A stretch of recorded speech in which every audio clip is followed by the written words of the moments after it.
can't buy. It resides between my eyes. Walked through the fire, came out better on the other side. See, life's like a beach if you find the sand. And right now, I feel like 100 grand. You are listening to Inspired Insider with your host, Dr. Jeremy Wise.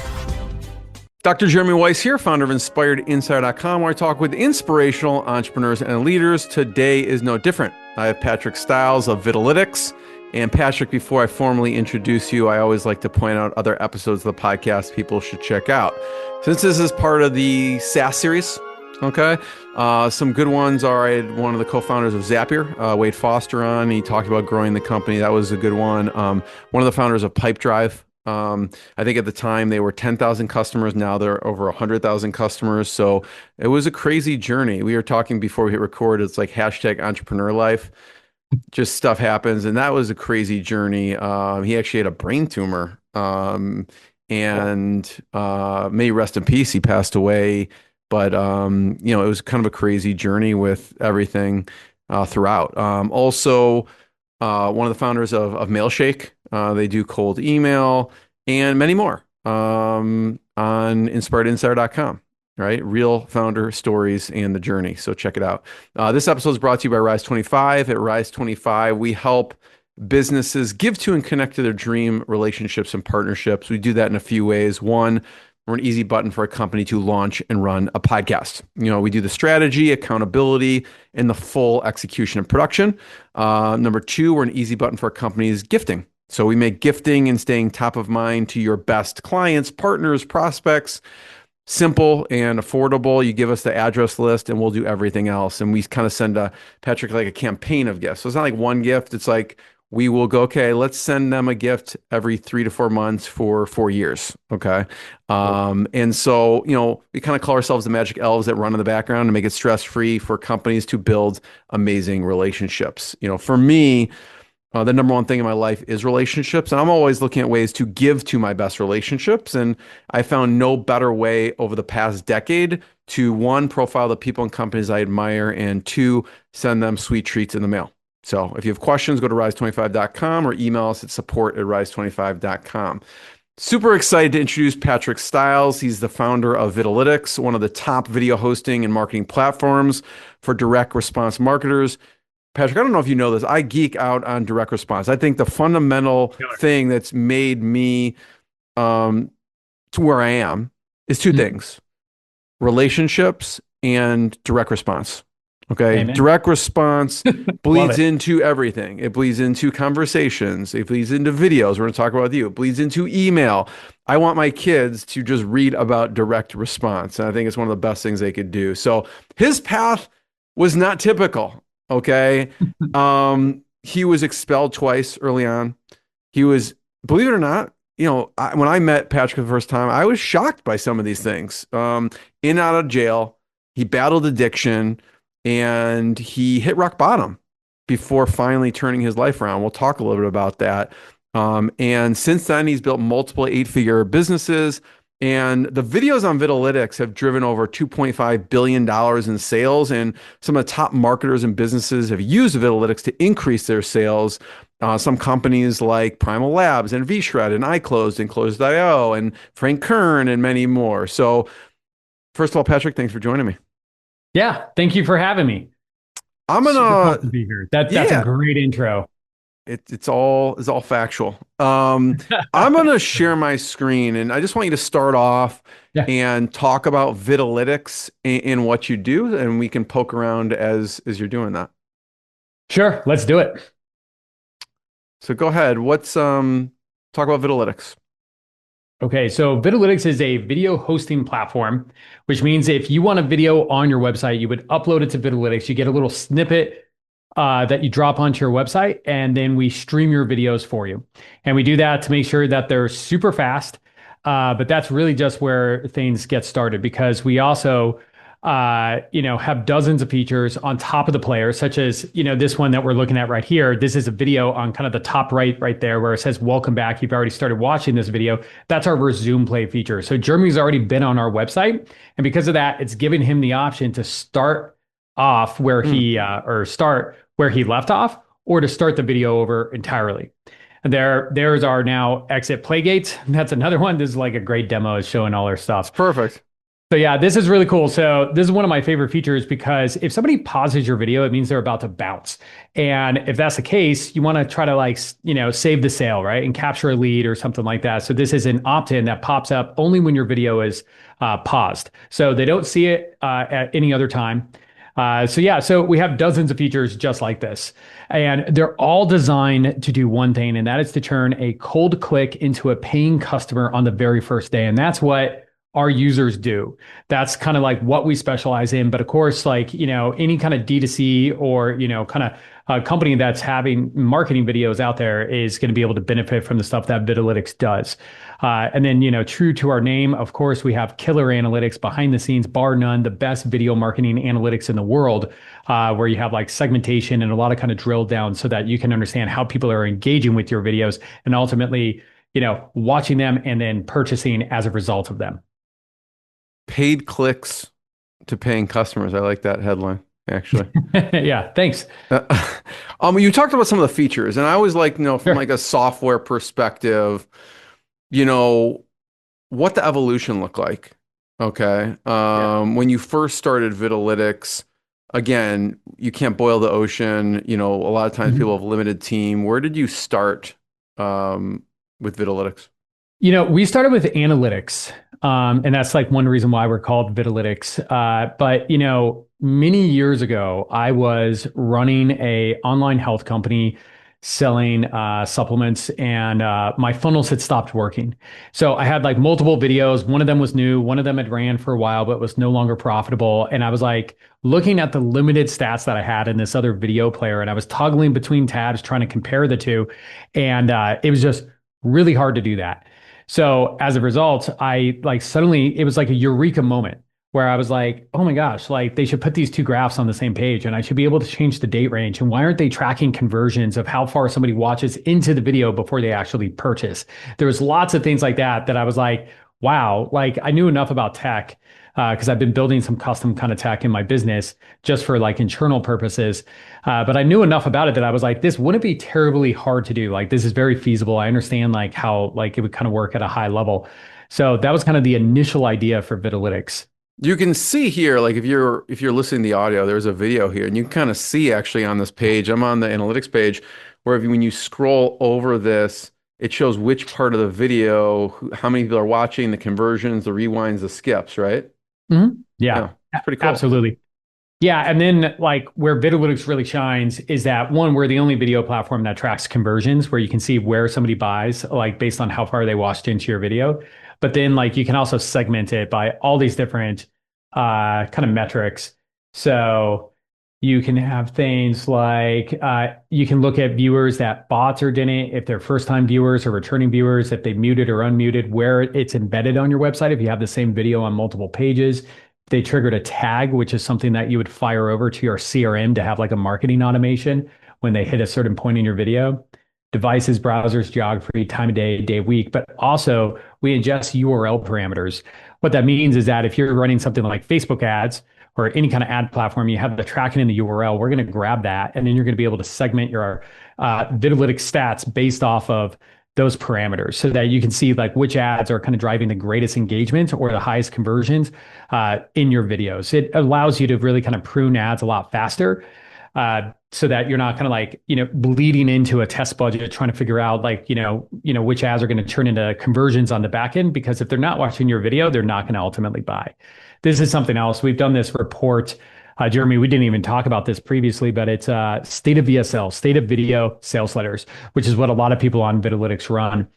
And so the stat you shared at the beginning of this podcast is actually already dated. It's going up by hundreds of millions of dollars every single month. But right now we estimate it's over $3 billion that Vidalytics videos have generated for our users. And we've studied all of those videos, the billions of plays that generated that. And we figured out like the best practices, the benchmarks and stuff like that. So for instance, we found that engagement has a 28% correlation with conversions. So it's not a super strong correlation, but it is statistically significant. And it basically means if somebody doesn't watch your video, then they're not going to buy, which maybe sounds obvious, but that's kind of some of the stuff that we do. I guess at first it sounds obvious, but I'm thinking, well, typically the pages have, obviously there's a video, but there's a lot of Mhm. text as well, so they can still read it. But it seems like the engagement with if they're watching the video, there's a higher conversion if they're just going through and reading it. Is that Yeah, that would be accurate the or no? case. Yeah, that would be the case on those hybrid pages, which, for transparency's sake, we didn't separate that out in our benchmarking just because, of the limited nature of our analysis, which that is kind of like a future kind of 2.0 version of things that we might add.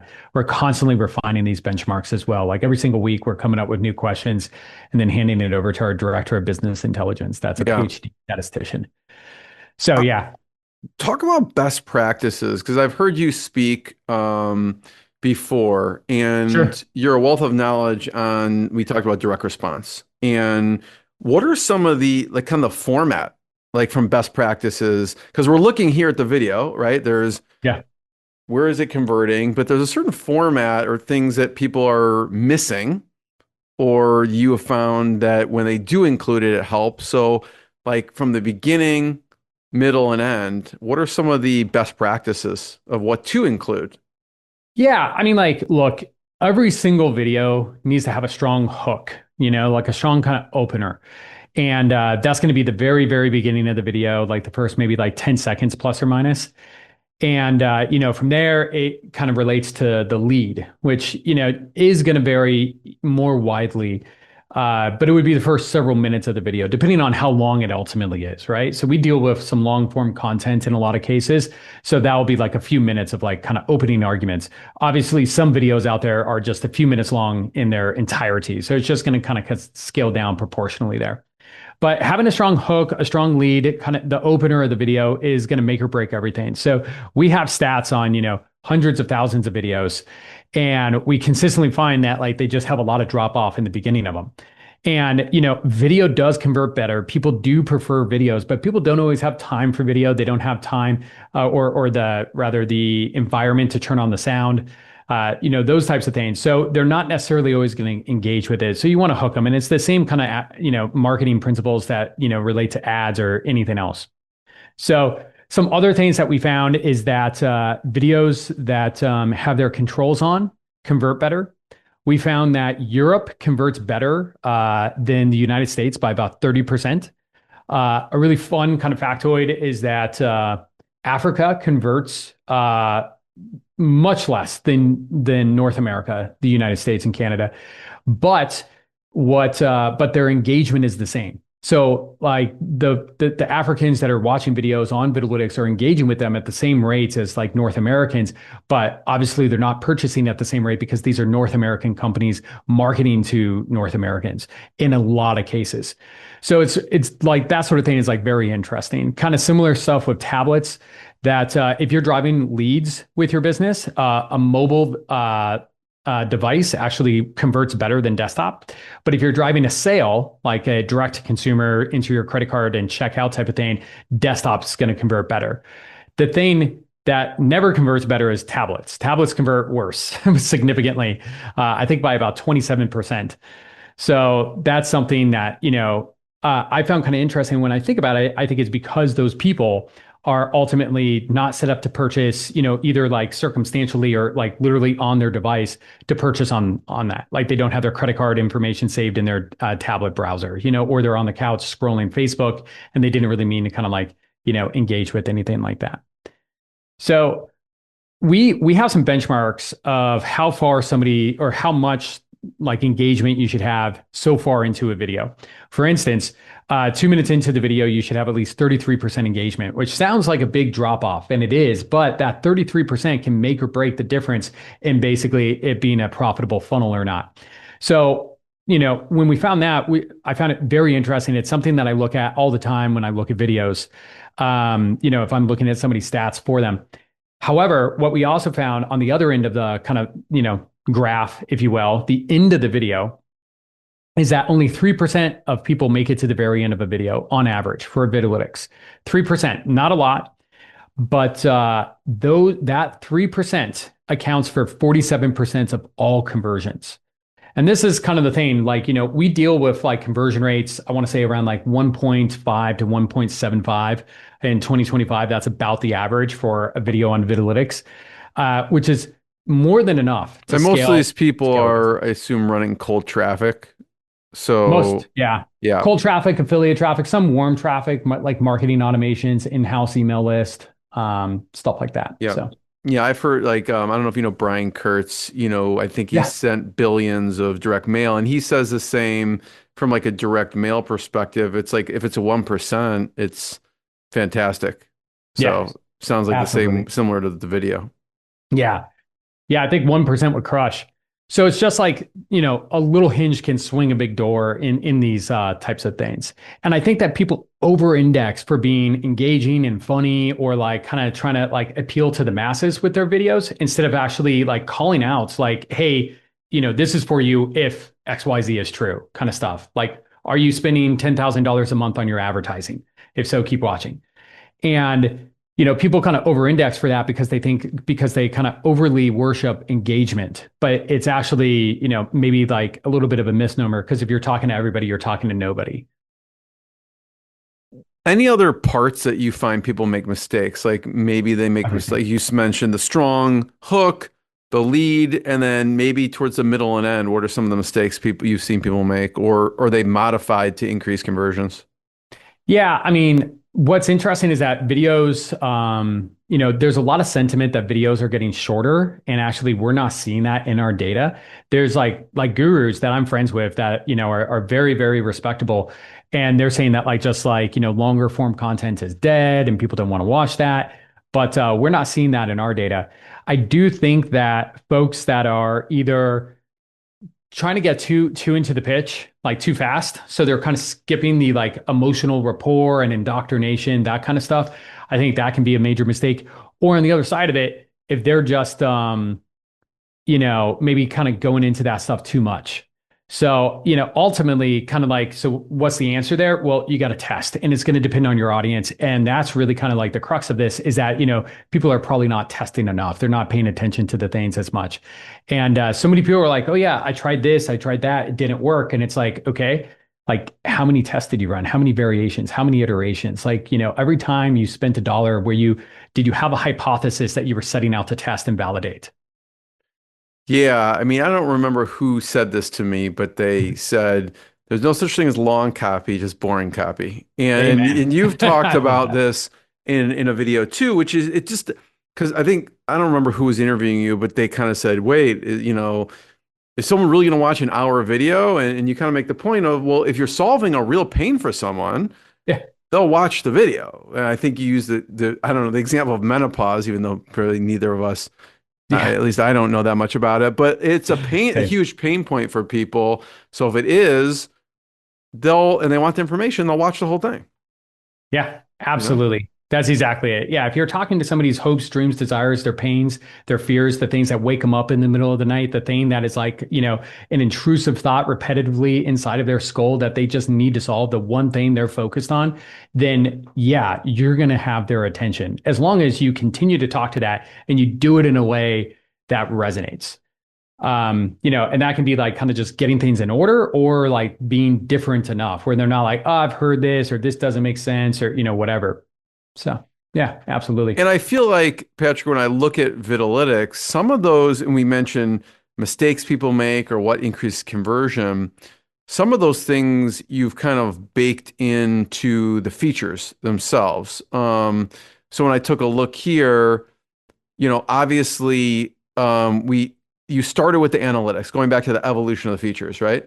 Hmm. But you also have, okay, there's a smart autoplay option, right? Because you Yeah. probably found that, well, someone hits the page. I'm making this up. I'll let you talk about it, but like someone hits the page and making someone actually do something, they don't do it, they don't click it, so it autoplays. So talk about maybe that feature as well and what Yeah. you've seen.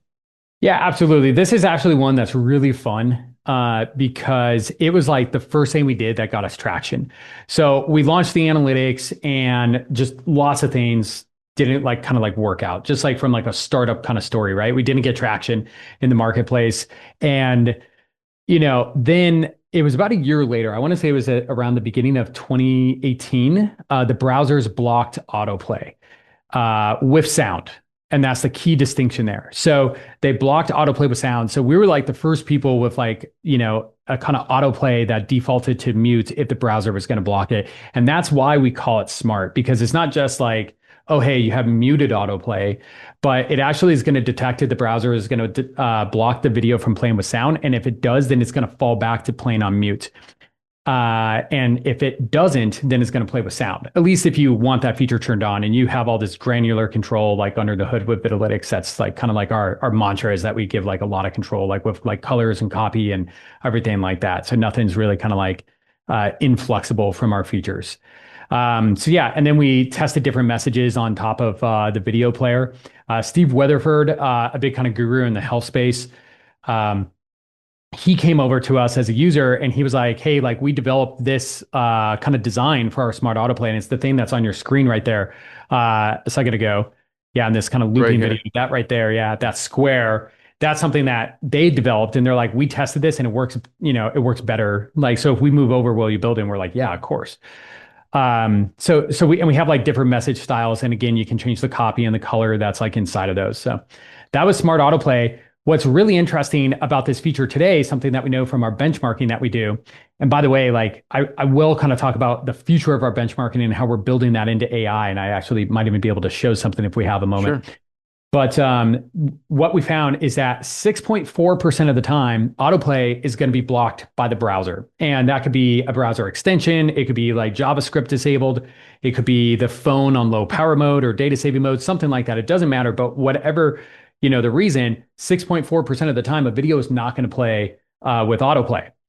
And this is true for probably any video player out there. Their actual percent of the time that it happens to them is just going to vary with the kind of like, audience that, wounds up on their videos. But what we tell people, and like we've developed features around this where it's like, hey, you don't want to have just an autoplay turned on and like some randomly generated thumbnail from our system. Sometimes we get it right, but it's randomly generated. So what you want to do is you want to get like a real juicy thumbnail that's going to drive that click, because over 6% of the time people are not actually going to see the autoplay. And we've seen people with a white thumbnail on a white page with autoplay getting blocked by like something like no fault of our own. And it's the thing that like we had no idea video was there, because they also had like controls and stuff like that turned off, which we also recommend turning on all the controls so people know it's a video player, they can click it and stuff like that. I'll have you share some of those stats in a minute, but sure. I want to know, Patrick, why'd you keep going? Like early on, it's like I use a glutton for punishment. It's not easy. What made you keep going and you said it was like a year before you saw some like significant traction? Not saying you weren't getting traction, but it was worse than that. It was like over a year after launch. So it was almost 2 years since we started building. And for some reason, I think it was the beginning of the year. So maybe it was a year and a half or 2 years. So I'm not exactly sure from the time that we started building, but it was like, it was brutal. So first of all, I had a supplement company that I mentioned earlier, and 3 months into building Vidalytics, and this thing was profitable and paying all the bills. It crashed. We got like a really bad ad account ban from Google. That was like all of our traffic. And I didn't have the bandwidth, like mental kind of like space to really kind of like unfuck it. Excuse my language. But yeah, so that happened. Then we launched like, 6 months late, and we didn't get immediate traction in the marketplace. So that was really rough. I had a lot of money put into this thing, but what I like, so like, there was definitely like a sunk cost, but also I just believed in it. And I remember like around this time, or even after that, like when I was like, when I had revenue, like tens of thousands of dollars of revenue, that I had a friend who had like a very successful SaaS, and he was like, you should sell this. You should pack it up. You should, mail it in. And it was just like, man, I don't want to do that. Like, I'm just not ready to give up. But I actually started another business with investors and took that company public. It was in the CBD space. And I did that about a year after we started Vidalytics, right? So right after launch, we didn't get traction. And long story short is that I was running this public company, and, I was like making money from that, not a lot or anything. And I was trying to make that thing work, and it was taking up all my time. But as a result of that, I was able to funnel some money into Vidalytics because I had racked up a bunch of debts. The supplement company had crashed. I'd gone through savings. There's a pic on my Instagram, and it's a huge stack of credit cards. I should bring it to interviews like this, right? Because it's like several inches thick of just credit cards. It's like the most American thing you're ever going to see. And it's basically like, this is what I'm going to show people when they ask, how did I bootstrap Vidalytics? But I did a lot of things wrong as an entrepreneur. But one of the things that I did right, maybe the only thing I did right, was not give up. I could see the path. I could see, you have the supplement company and you built this for your supplement company, which was profitable until, when the traffic source shut down. But so I get that. And so you were building this for yourself. And then at what point was a turning point of Vidalytics? You're like, I'm finally getting traction here. Yeah. I mean, so I guess like actually when I started that other company that I brought public, that was another supplement company. It was a CBD company. I joined a marketing mastermind with my co-founder. And so I was going to events like that. So, I was also like talking about Vidalytics. And I remember I gave John Benson, who invented the video sales letter, a super savvy marketer. I gave him a free account to Vidalytics, and then I went to like events like this, and I was like, John Benson is one of our users, and now like he's on a paid plan and stuff like that.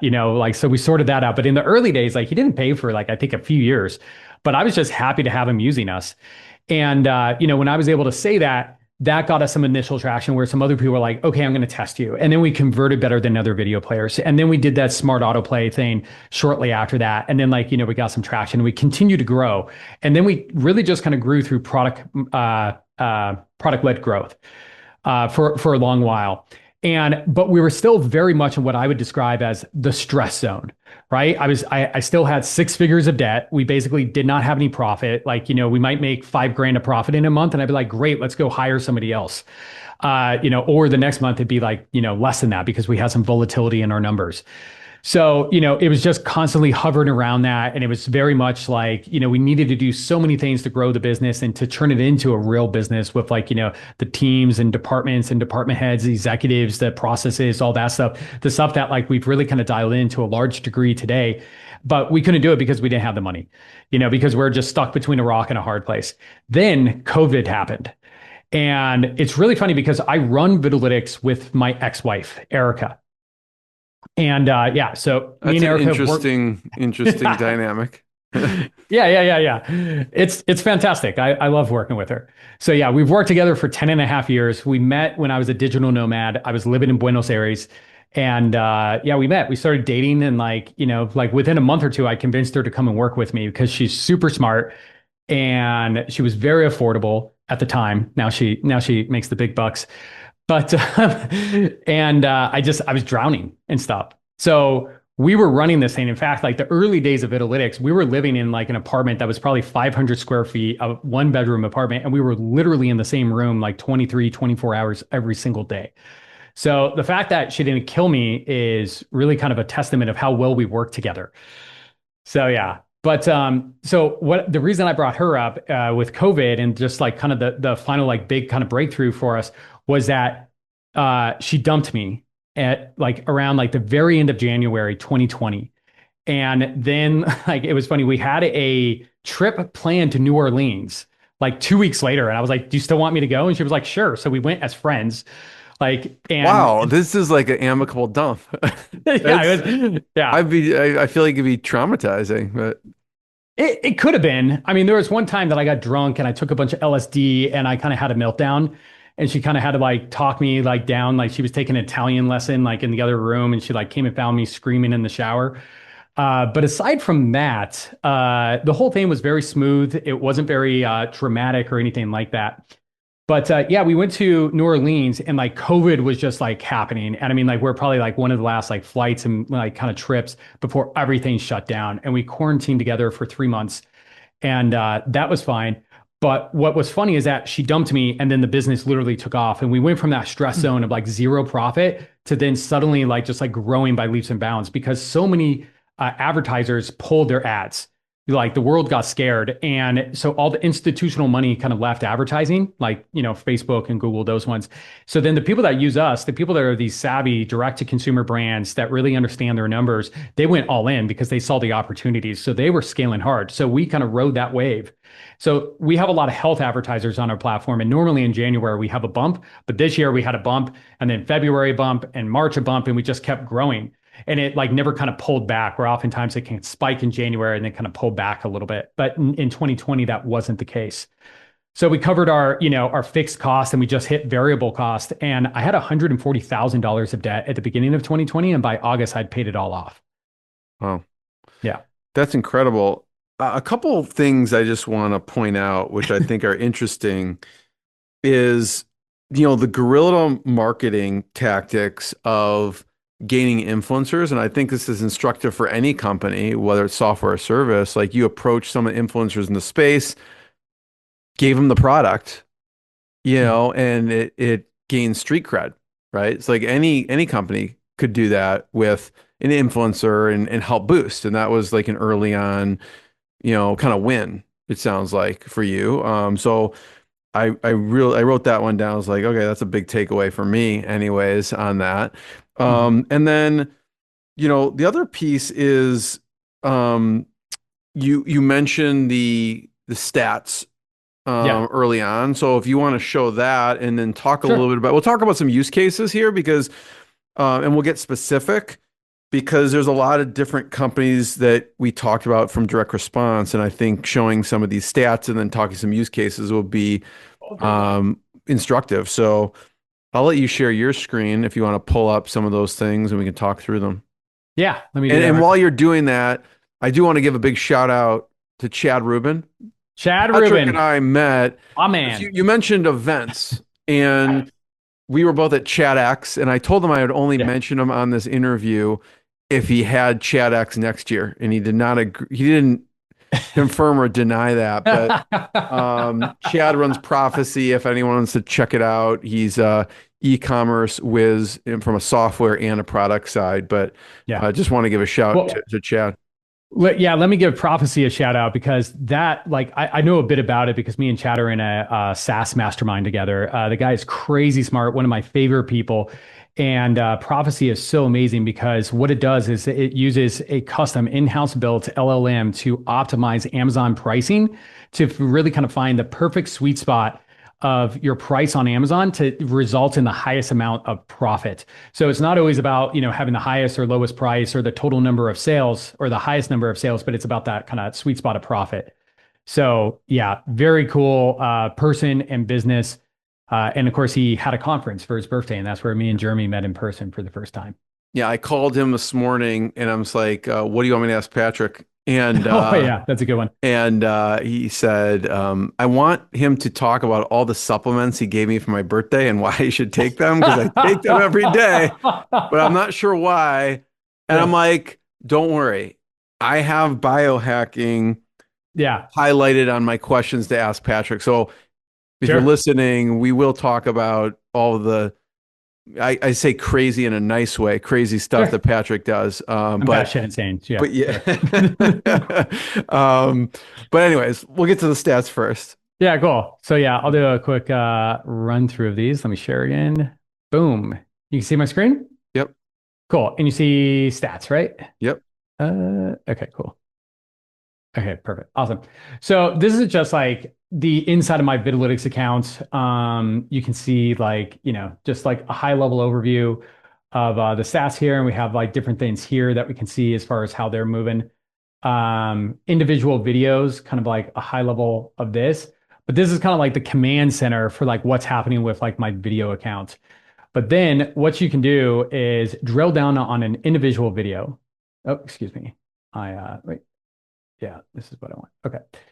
I accidentally clicked away from that screen. So this is actually a funnel that I recently ran for our new Conversion Architect Accelerator program. So this is where we're certifying agencies in all of the playbooks, benchmarks, conversion audits, et cetera, that we run with the big 8, 9, and even 10-figure brands that use Vidalytics.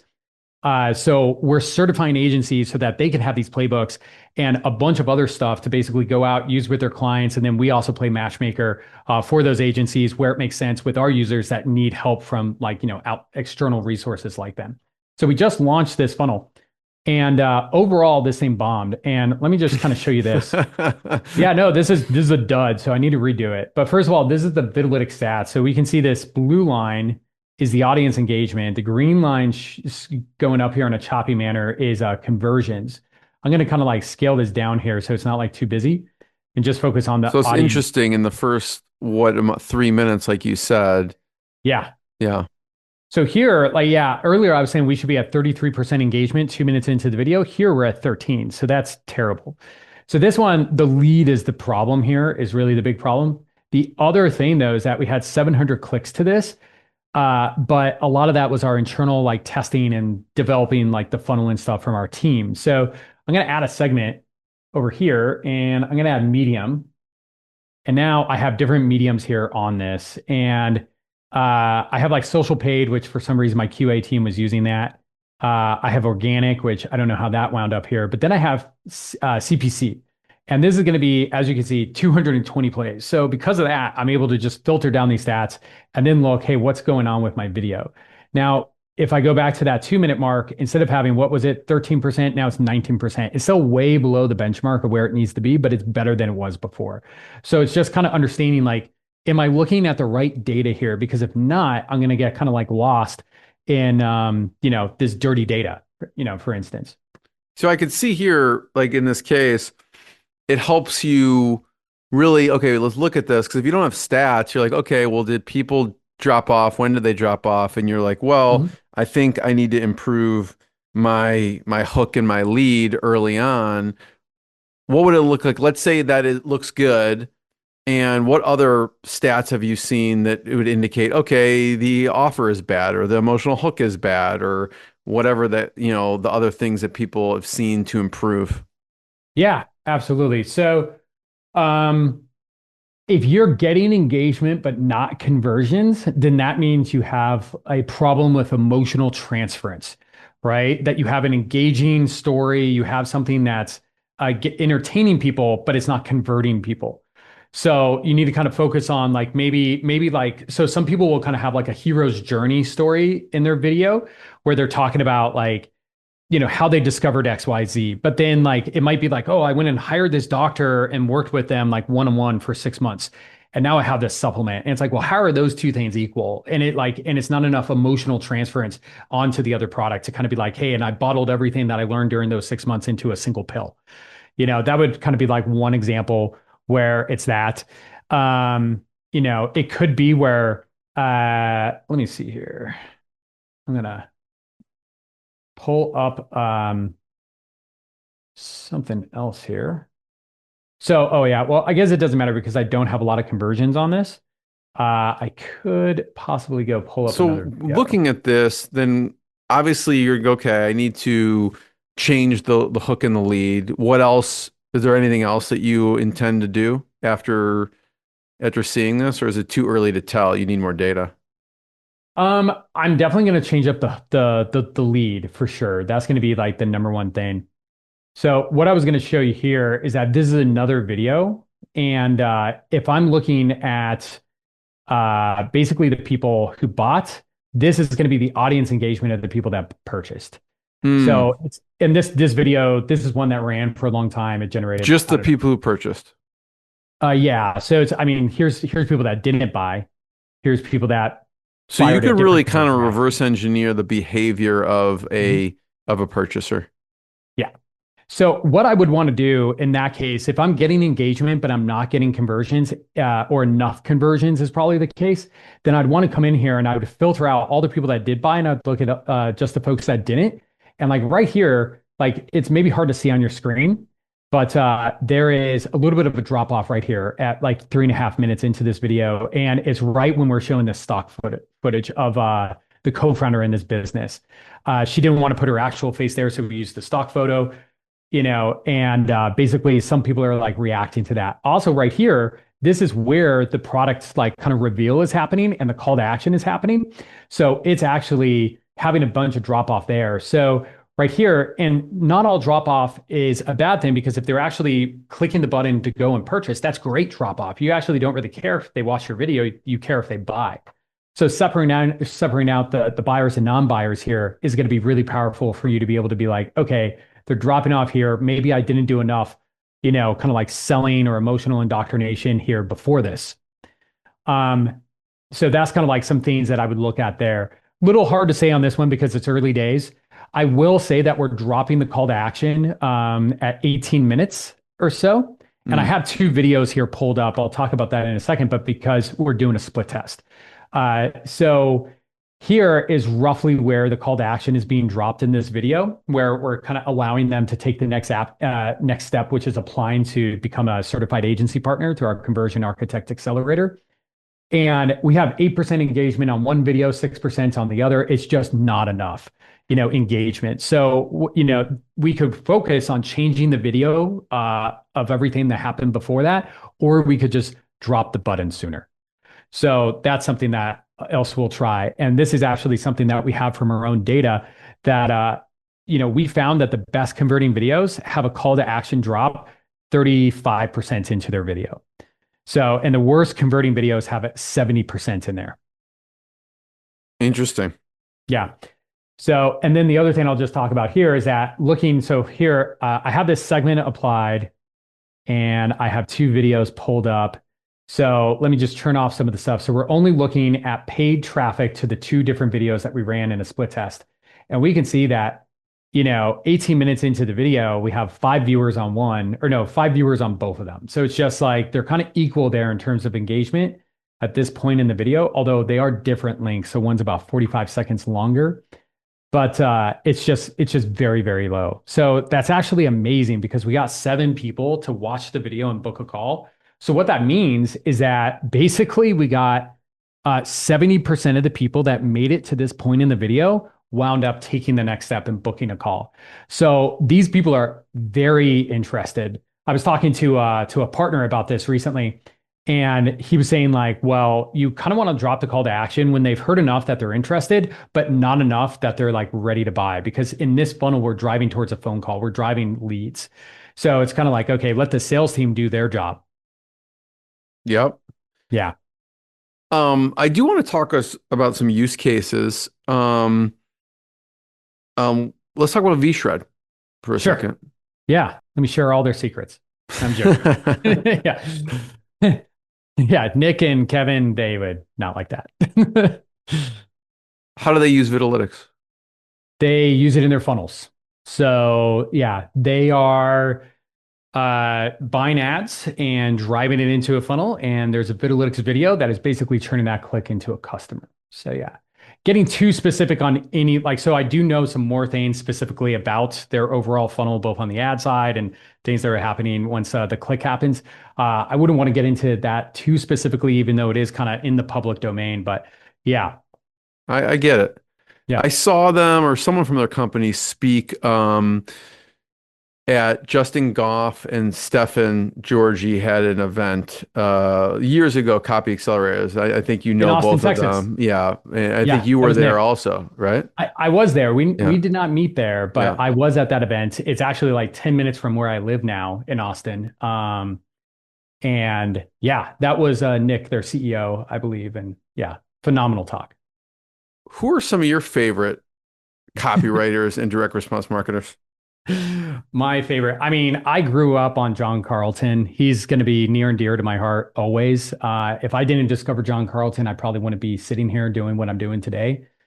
Yeah, and I just really like his style and everything like that. So he's my favorite. Dan Kennedy's probably second as far as like formative kind of copywriters. So yeah. Totally. Actually, I did do a panel interview. It was Brian Kurtz, John Carlton, and Richard Armstrong. I think you'll like that. And I just let them riff on each other. And so I just sit back and relax and enjoy. So you'll like that one. That was on the podcast? Yeah, on the podcast. Yep. Fantastic. Yeah. I'll send it to you. You'll like it. And then I don't know if there's any other instructional things you want to talk about with, I know Sure. you talked about John Benson's used it, Frank Kern, acquisitions.com has tested it. Yeah. Any interesting things on how people are using it or what they're doing there?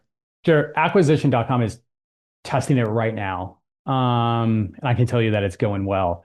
So that's not like a past tense type of thing. But yeah, you're just kind of asking if there's any other kind of like Yeah, like headline, like kind of. any stories of I know you can't share like data or things that they're specifically doing the campaigns, but like Mhm. how people are using it because like I know you've seen they could also throw it up on YouTube, right? 'Cause they could do a million Mhm. things, but they choose to test on yours, and I'm sure there's some Yeah. key features maybe they have found are beneficial for them. Oh, sure. I mean, we have like a rapid engage bar that like it looks like a seeking bar, but it's not. It moves faster at the beginning of the video, and then it kind of like slows down to the actual length of it. We have focus full screen that will take up the entire browser, but not the entire screen. And why that matters is because on a mobile device, it's gonna not add in the controls like the seeking bar, which a native player, which is what happens when the video goes full screen on mobile, will always do that. So yeah, those are needle movers.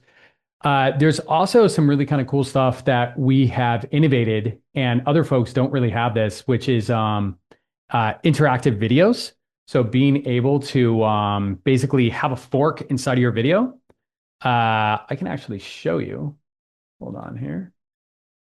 If you got, all right, cool. So this is actually one of our funnels to get a lifetime account of Vidalytics for 97 bucks. And what it is it's this video that's playing, and then it reaches this point, and then it has a question. And in this video, it's kind of a silly example, but I'm like, oh, I'm so glad you're here. I'm running late. Which shirt should I wear? And I'll tell you right now that the options, in case for the folks that are just listening, it's Hawaiian shirt or white shirt. Hawaiian shirt wins 2x over the white shirt. But then you click that, and then immediately starts playing the next segment of the video, which now has me wearing that shirt. This is something really cool. We have a really big user that is testing this, and they were like, these results are so incredible that like, is this the interactive functionality here in your smart vids feature, or is this something that we can replicate throughout all of our funnels? So this is something that I think is going to become bigger and bigger as like the production of video becomes easier with AI. And of course, we're working on our own AI features. I can show you this right here. So a moment ago, I was running through all of our stats.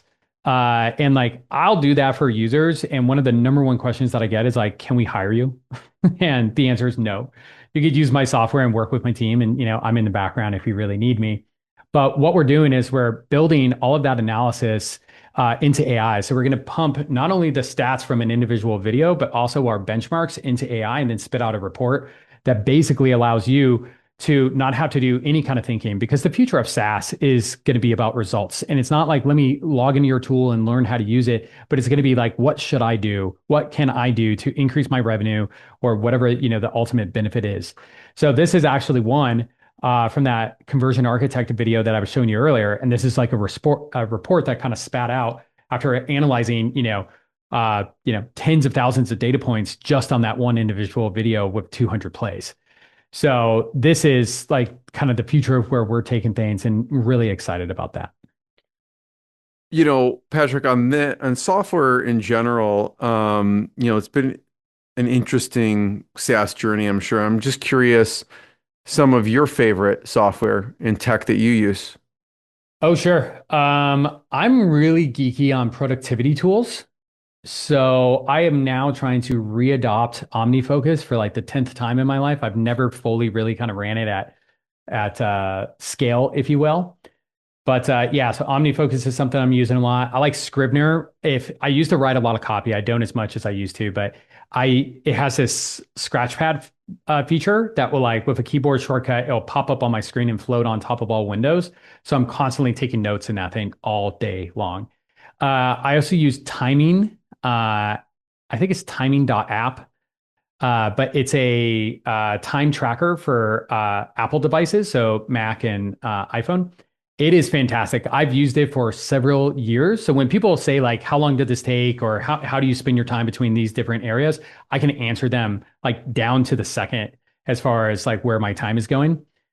What else? I also use Paste. It might be paste.io. Don't quote me on that one. But this is like a clipboard manager. So it'll just remember everything that I've copied and pasted for like as far back in time as I want to.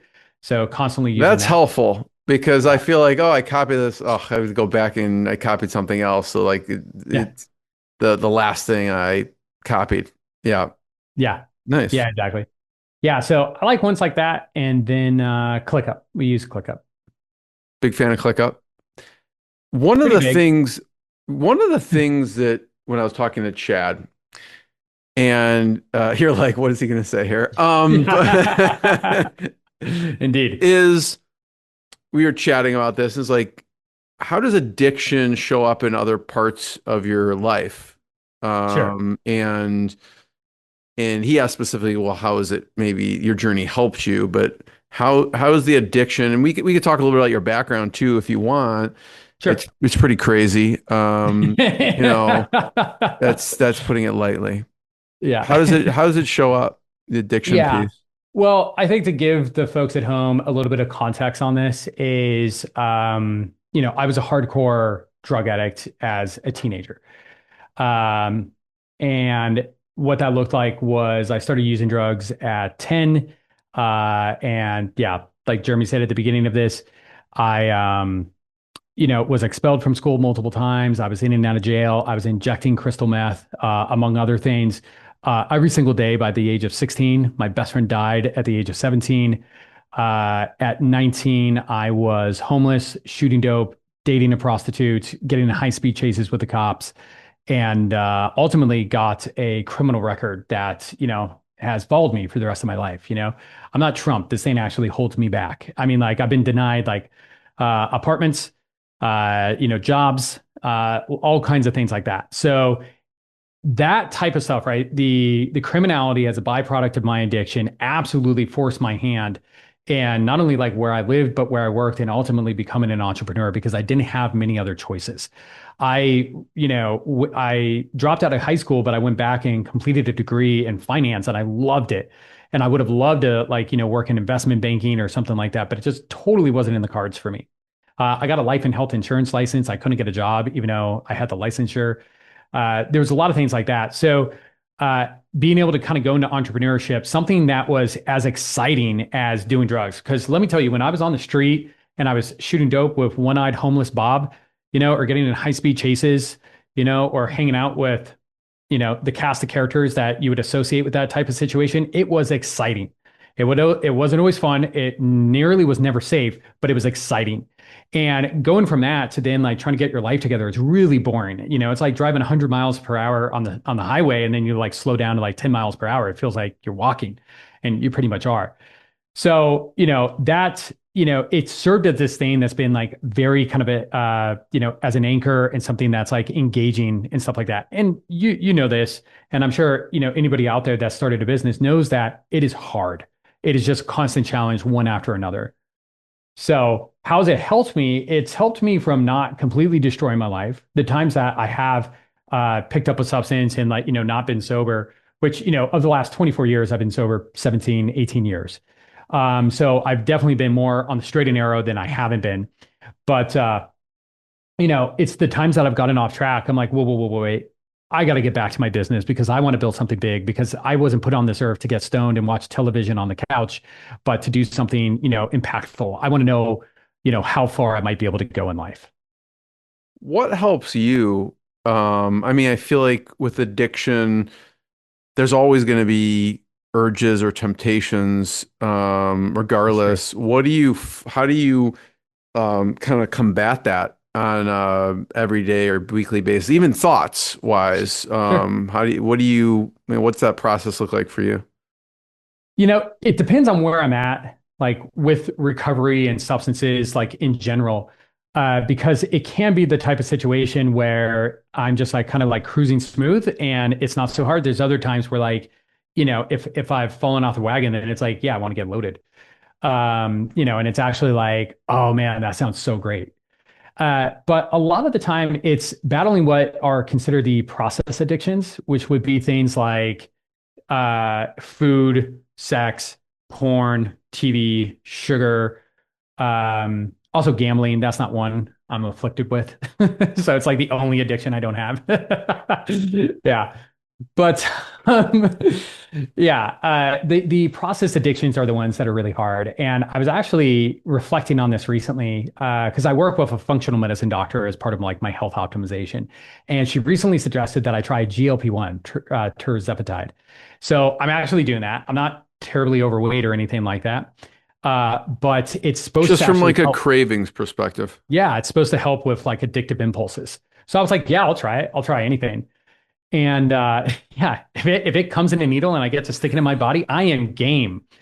So yeah, but it's the things where so we met and we were talking about how it's going, right? I've been on it a few weeks, and what it is that I just refuse to not grind. I refuse to not be ambitious. I refuse to not swing for the fences, and I live a pretty extreme life.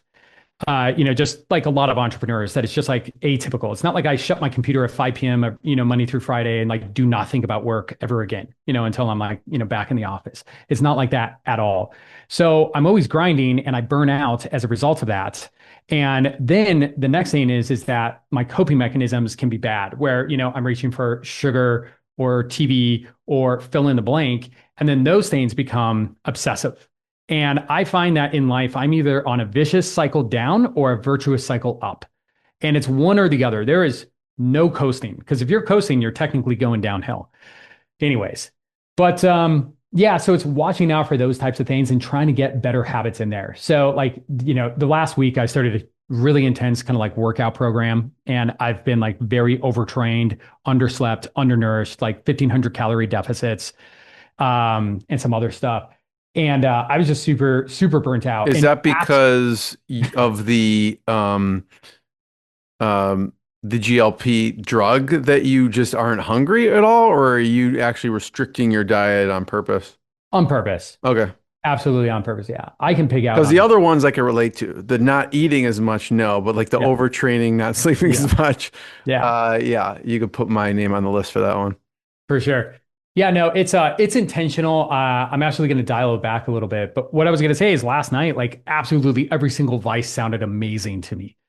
And but like, I ate a pint of ice cream, and I was still in a calorie deficit for the day with 900 calories of ice cream.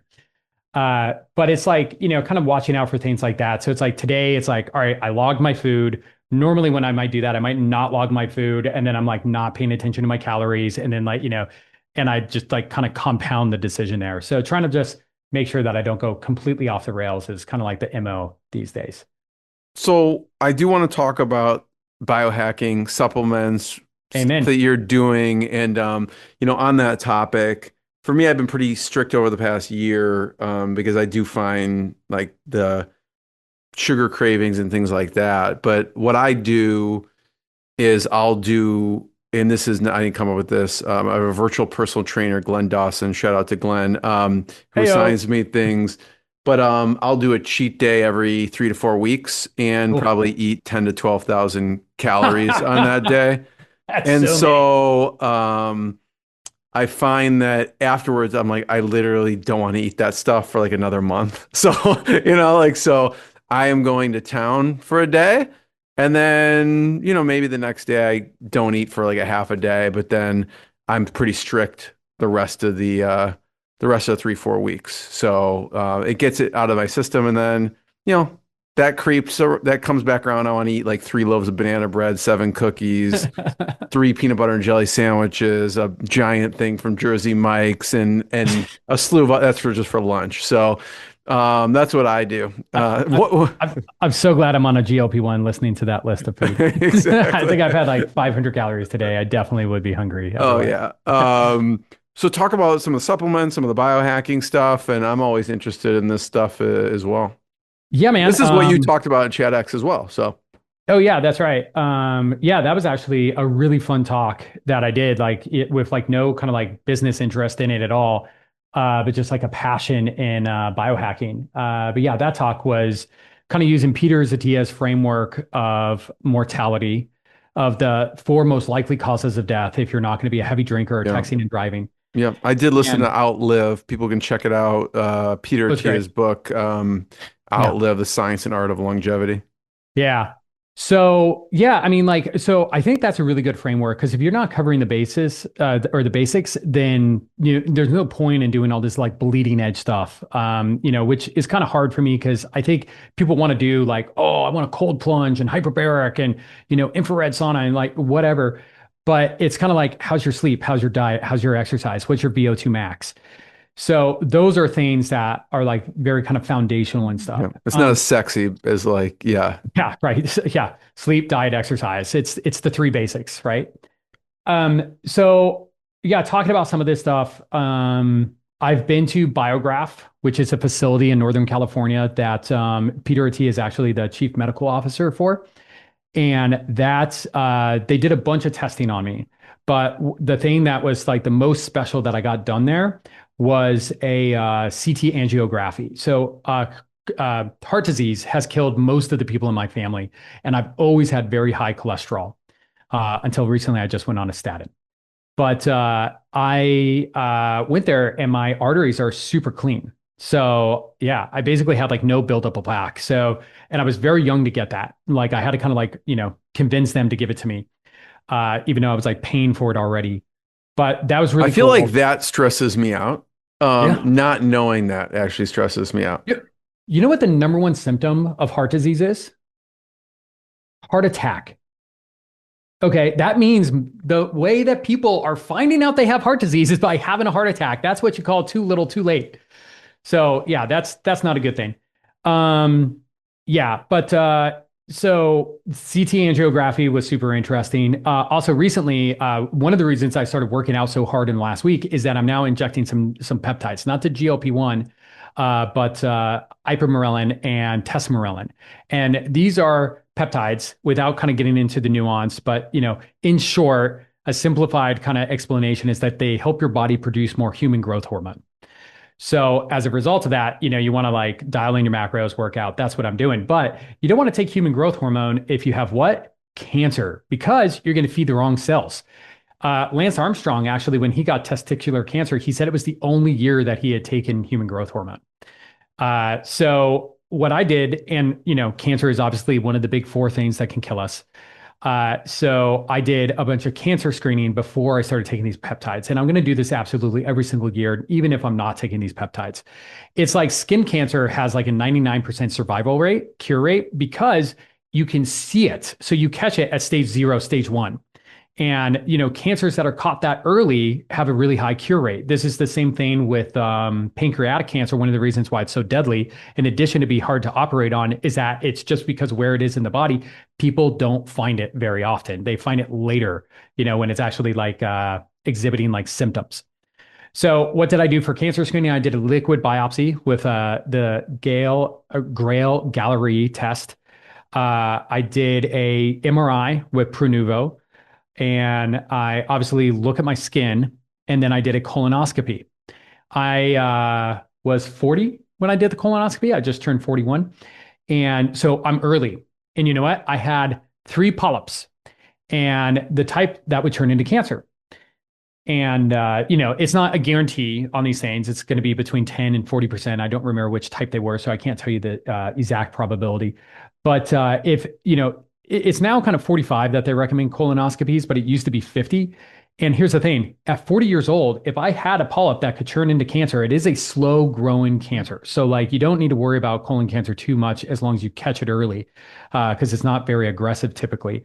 But, basically if I'd waited until 50, which is some of the guidance on these things, it might have been too late. And that is what you call dying from something stupid.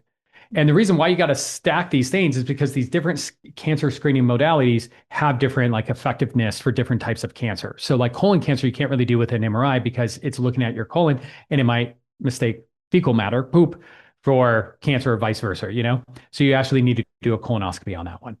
And same with the liquid biopsy and some other things. And then, I could keep going, but I'll stop there. no, it's interesting to hear. And then some of the stuff that you do, therapeutically Oh, sure. and supplement wise, because you do a lot of different things. I do a ton of shit. I really do. So I mentioned some of the peptides I do. I also went to Amen And then do Clinic. you have like, what's your medical team look like? Is that like, okay, I have a functional medicine doctor, I have a cardiologist, like who's on your kind of advising Yeah. on these things? Yeah. So the core team is me and my functional medicine doctor. And then I also have a personal assistant, and she helps with some things of like scheduling tests, mailing in labs, messaging my doctor, ordering my supplements, making my pill packs, because I take about 100 pills a day. So it's like time consuming to prepare all these pills. So that's like kind of the team, but like then I might go to a place like Biograph. I have like a regular PCP through like traditional insurance, which is pretty much worthless, but I have it. It's kind of more like catastrophic, like if something really bad happens, just to cover the bills. Um, so I have that, but that's really, I wouldn't say part of the core team. But I might go to a place like Biograph. I might go to a place like Amen Clinic. I was recently doing neural feedback. So there's some things like that, but I kind of have typically been bringing it back to my functional medicine doctor. I'm actually at the point where I want to add in like another kind of like go-to person that's focused more on like longevity and peptides, more of the kind of like bleeding edge biohacking type stuff. Because my functional medicine doc, she's a bit more kind of holistic and conservative in those types of things. She's super savvy, way better than like a traditional doctor. But yeah, I mean, and we've made great strides over the last 6 years of things that we've dialed in. And then some of the things I'm doing is, I mean, I have like a massive protocol around sleep. Whether I follow it every single night is a different story. But yeah, it's tracking my sleep with an Oura ring. I have a Sleep Me chili pad on my bed. I have a luxury organic plush avocado mattress. I have a split king, so my girlfriend moving around doesn't bother me on her side of the bed. I sleep with earplugs, eye mask. I take a sublingual 1 milligram melatonin, and then I take, I don't know, maybe 10, 12 pills to go with that of various things. Actually, probably more than that. I'm looking at the list right now. But I take a fistful of pills that basically calm me down in a variety of different ways. So that's sleep. I have a sauna, cold plunge. Those are great. How Sauna is often do you recommend doing that? The sauna? Well, the sauna, one, I recommend traditional sauna because that's where the data is, where infrared is just newer and has been studied as in depth. So, like the things of like reducing all cause mortality or dementia, like that has been exhibited with traditional sauna when you're doing it for 15 to 20 minutes, 4 to 7 times a week. That's on traditional sauna. So, that would be the recommendation is basically what that study out of Finland found. I think they followed over 10,000 adults for 18 years and saw something around like a 65, 66 drop in all cause mortality and dementia, respectively, which is wild. That is a massive stat. So, yeah, for dementia risk, sauna is a big piece of that. I went to Amen Clinic and had a SPECT scan earlier this year. So they put radiation in my body and studied my brain and basically found out that I have a bunch of regions of my brain that are under oxygenated. So I have reduced blood flow in a bunch of different areas. So that's super concerning, the type of thing that could lead to dementia or might even be some type of like indication of early symptoms or like pre-symptomatic. So I'm doing a lot of things for that. So I own a medical grade hyperbaric chamber. So this is like FDA cleared. It's a pretty badass piece of equipment. So I do that as much as possible. I do the sauna, like I was mentioning. I'm doing neurofeedback. I'm also doing peptides to help with like neurogenesis and brain recovery. And those are ones that I think actually a lot of people might want to get into, not just if you go and get a bad spec scan, which most people are not going to do. It costs about $6,000. But anybody, especially as we get older, it's like, or if we're taking nootropics and other things like that, it's like you want your brain in tip-top shape. So I've taken cerebrolysin, which is derived from pig brains. And this is something that is a prescription drugs in other countries. It's not really available in the United States. So you gotta like, I think I send crypto to Kazakhstan or something like that, and they send it to me. Um, That's amazing. yeah, and then By the way, But I'll give a disclaimer for all this. You can contact your health professional. yeah, I'm not a doctor. On This is not this, medical advice. This yeah, is what I'm doing. yeah. Yeah, that's a good idea. I probably should have started with that. No, we'll give a disclaimer there. I mean, Yeah. even though it kind of goes without saying, do your own due Yeah, diligence. on the pig I'll just say brain it. derivative from Kazakhstan. Yeah. Um, I always think of 80-20, 100 pills. If you had to only take 10, Oof. which ones would you be like, okay, this is a must. Probably the sublingual melatonin. I think that really helps. I've taken that for like 16, 17 years. I'm looking at my list here and trying to decide. I like boron because I had high. This is good for the men, like over 40, or really any men, but I had high, what is it? It's sex hormone binding globulin, SHBG. I had high SHBG, but low free testosterone. And what that means is that it was kind of like so like my SHBG was binding to my free testosterone and driving it down. So my testosterone markers were good, but my free testosterone was super low, really bad. And that basically means that it doesn't matter what my total test is because I didn't really have any floating around in my system for my body to use. So I started taking boron. Oh yeah, I also have a PhD researcher out of Canada that does some work for me. But we've been very inconsistent in us like getting into a rhythm. In the past, I've also had like a health coordinator, kind of like a personal assistant dedicated to just health optimization. But right now, I don't have one. I would love to get a new one. So if anybody wants to be my health coordinator and is really geeky about biohacking, you can contact me. But so my PhD researcher guy in Canada, he recommended boron, and I immediately noticed a marked difference in my morning erections. So that was cool. That Lot of should have love for been those. I should have led with that. The lead Yeah. on this interview should have been Yeah. like that statement. That's it. You could chop it up. Like if you want to hear what, Yeah, right. wait Like, till the end. Yeah, who so. cares about $3 billion in video revenue? Yeah. So what do we got? We got melatonin, we got boron. I don't know what else, man. Probably like a fancy liposomal curcumin would probably be something just for inflammation. Definitely an omega-3, especially for a guy like me with my brain. I think vitamin K is super fantastic. Not only is it synergistic with vitamin D, but it also is going to transport calcium from soft tissue to bone. So the calcification of arteries is going to help mitigate that and even reverse it, is my understanding. So it can move it out of those things. It's also calcium in the brain is thought to be linked with Alzheimer's. So that's a thing for sure. I've had low D3, and I think that's really problematic. I think a lot of people probably have that. So that's concerning. Yeah, I don't know. That's some of them. I'm curious. You go ahead. I was going to say, this one's really nerdy. This isn't one that's super applicable. But I've had high reactive oxygen metabolites in testing, which I don't know how accurate and useful this test is that I've done a few times from Ginfinity Aging SOS. But it does a lot of other things, including senescent cells, which is one of the signs of aging. So anyways, because of that, I take a lot of antioxidants. I take a lot.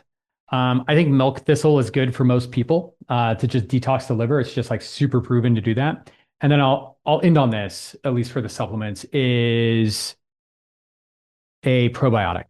Actually, I'll throw in a few more. I do a liposomal CoQ10 and a liposomal B complex. And I think those are good.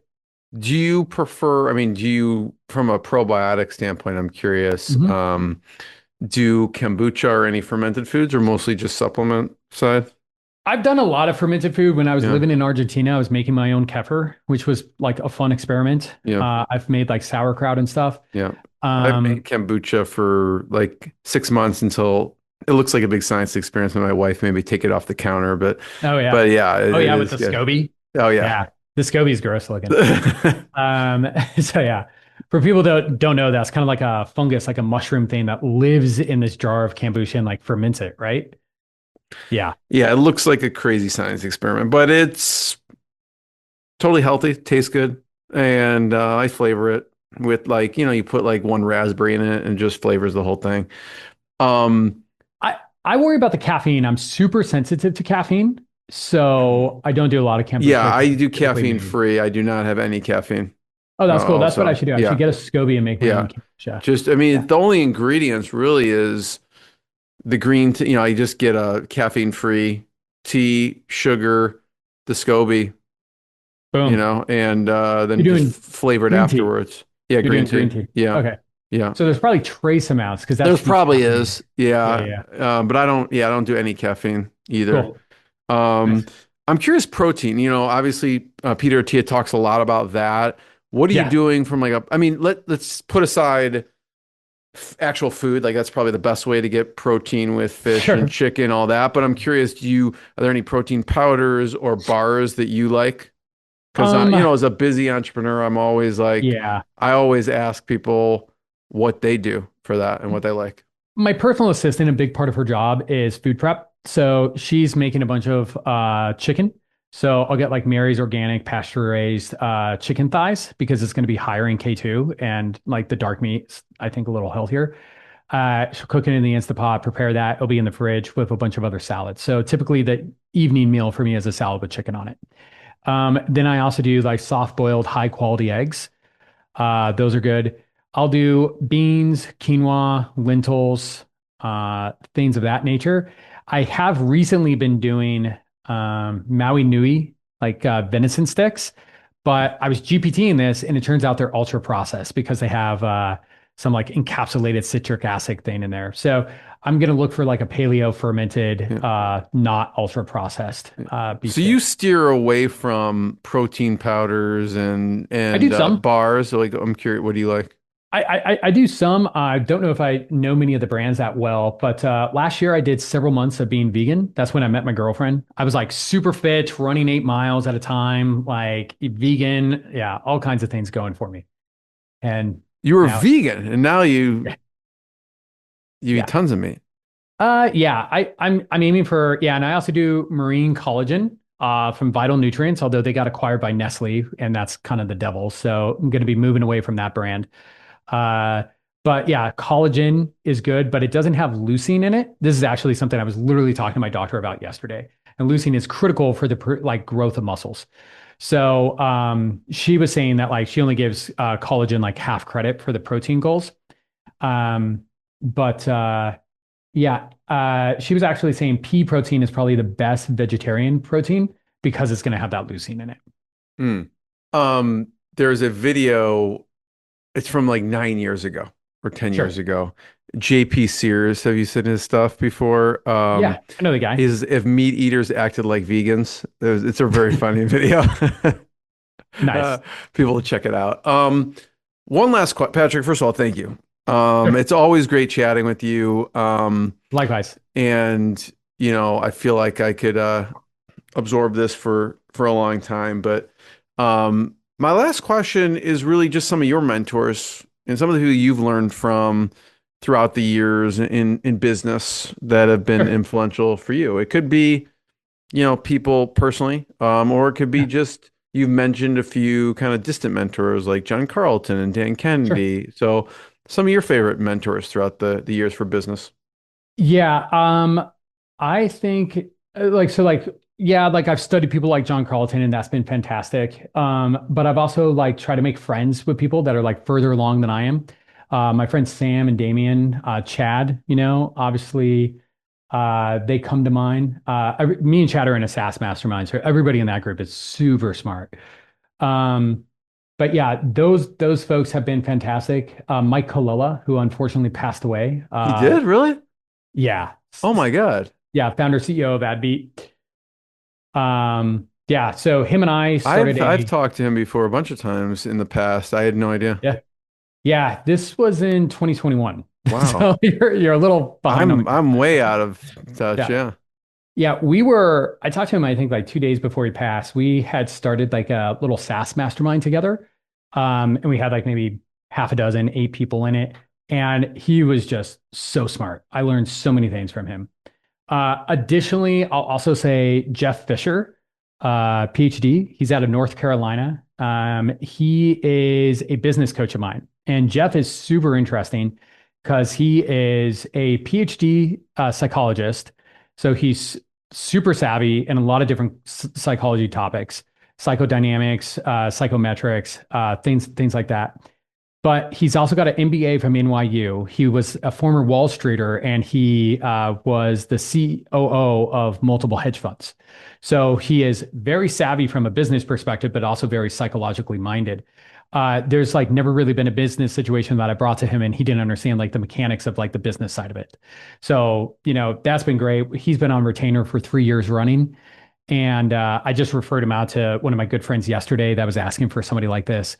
But Jeff has literally changed my diapers at times. And he's helped me through breakups. He's helped me with like negotiating like exits from co-founders. He's helped me, like do angel deals. He's obviously very savvy from an investment banker perspective. And he's also really shines when it comes to things with like the human element of things.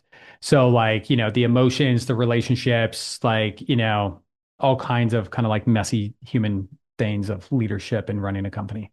Well, first of all, Patrick, I just want to thank you, and everyone can check out Vidalytics, Vidalytics.com to learn more. And if you want cold clicks to paid customers, that's where you'll go. So, Patrick, thanks so much. Thanks for having me, Jeremy. This has been fun. We went the distance. I hope people enjoyed it as much as I did. Thanks for having me. It's all about the 3% that stay to the end. That's all that matters. Right. Yeah, You know this is what I going to mean? be the 47% of all conversions. Awesome. Right here. That's so great. Love it. Totally. Thanks, everyone. Thanks, Patrick. What I got, you can't buy.